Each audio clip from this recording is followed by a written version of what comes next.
Hello, friends and neighbors. This is your old buddy Jackie Marshall here, coming to you live from the Mountain Heritage Museum in St. Paul, Virginia.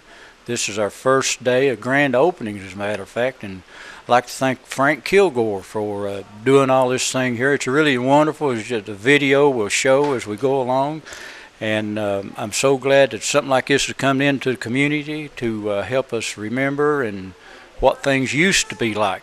I'm going to show you right here on the back of the wall here was what it was like before people came to this place. The Panthalesia Ocean, and that was before it all divided. We got fossils, and when I worked in the coal mines, and of course Mr.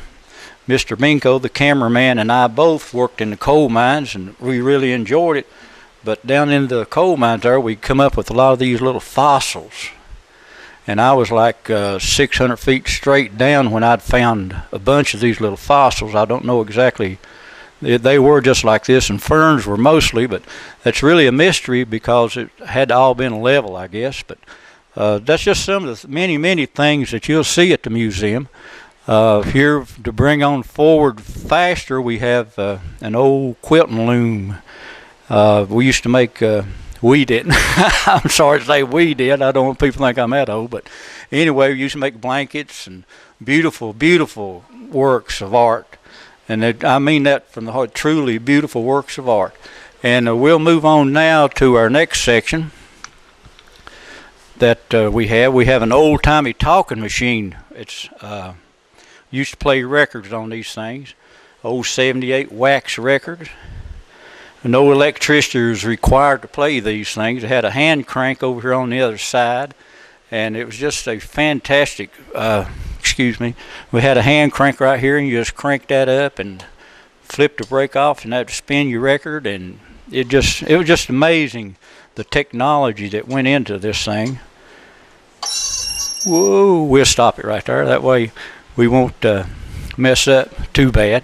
Now as we go on around our wall here, we have all kinds of exhibits from the old coal mines and preparation plants, the map of the eastern coast where the railroads came down. We have pictures of the giant trees that were in our neck of the woods before the 1900s.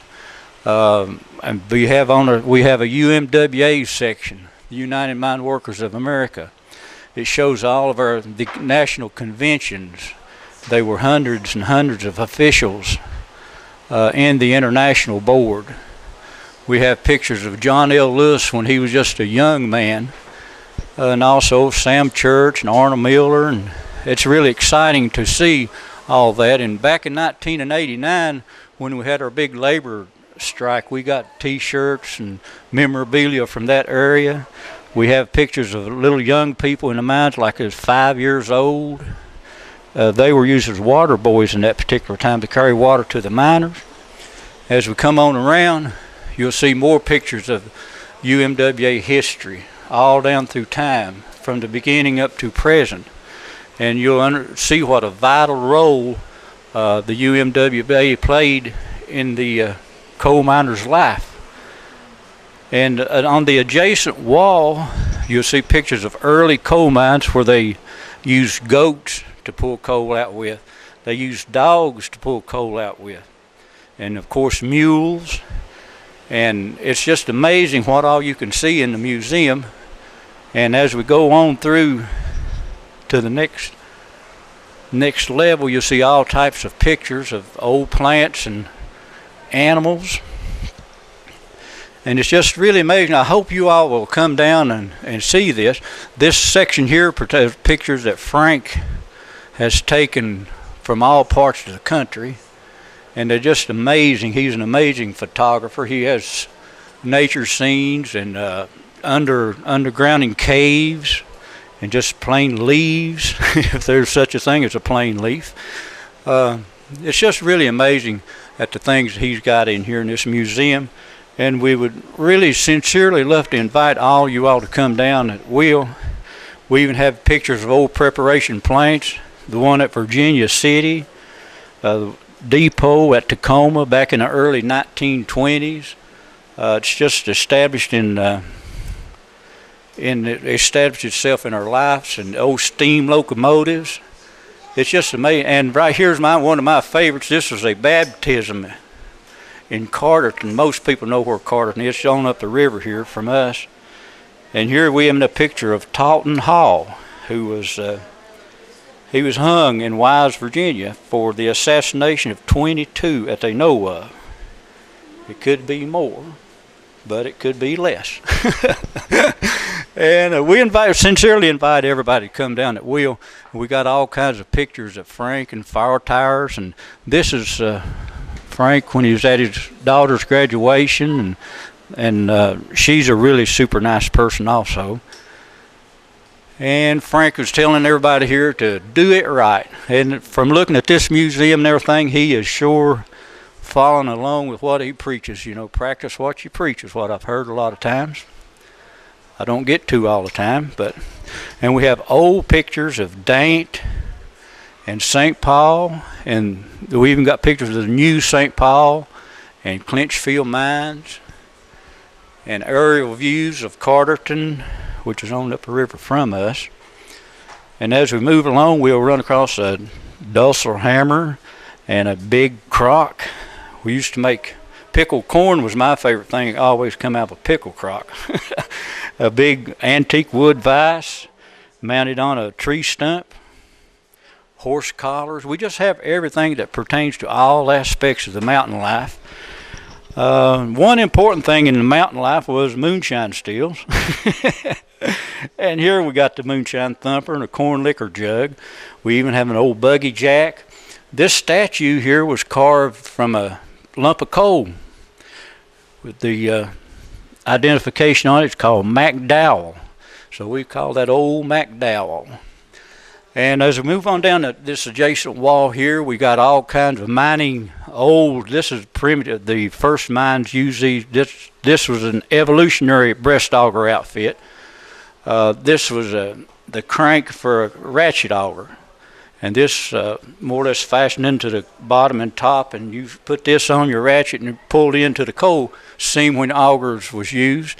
These used to be used by just this and this breastplate, and you cranked it like a big bracing bit.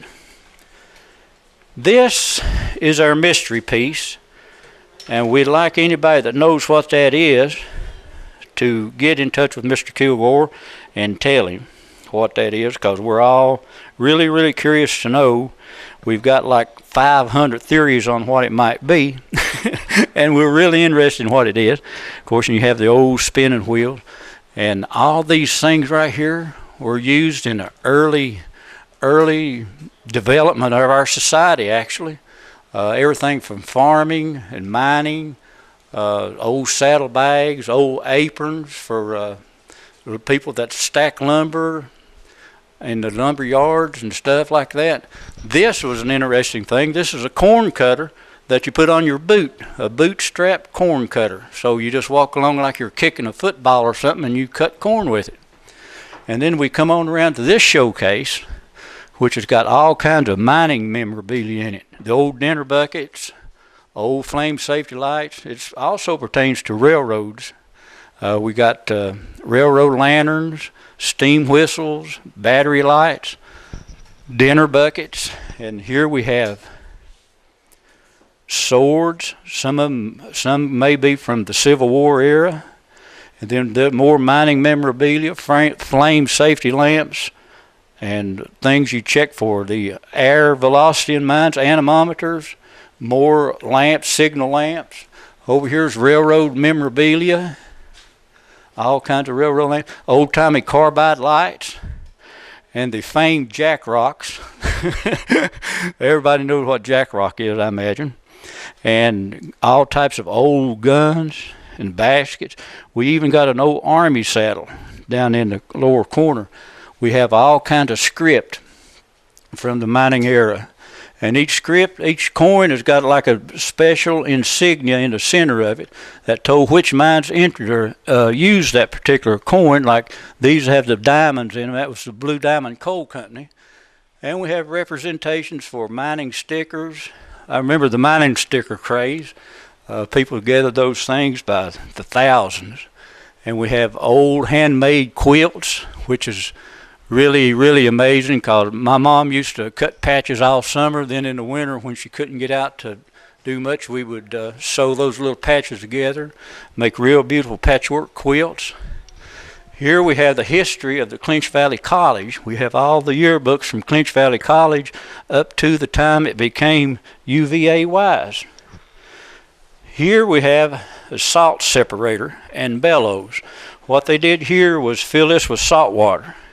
They had fire in here, and they would build a fire, and then they'd take these bellows and get the fire real hot, and the water would boil, and the leave off, the salt would remain, and then they'd dip it out and use it. That came from saltful. And this is an old vegetable cutter, cabbage, any kind of vegetable you need to cut up. You just put the cabbage head in that thing and push it across that blade. And we have old churns, and this old-timey telephone, crank telephones. It's just so much stuff here, it would take you all day easy to go through it. And Frank has spent many, many hours collecting all this stuff, and lots of travel, thousands of miles of collecting. And he orders, of course he does it the lazy way. Now he orders off of eBay a whole lot. But I do invite everybody to come on down and be with us and be a part of history. And if you have anything you'd like to donate, we would put your name on it and list it and register it and put it on display.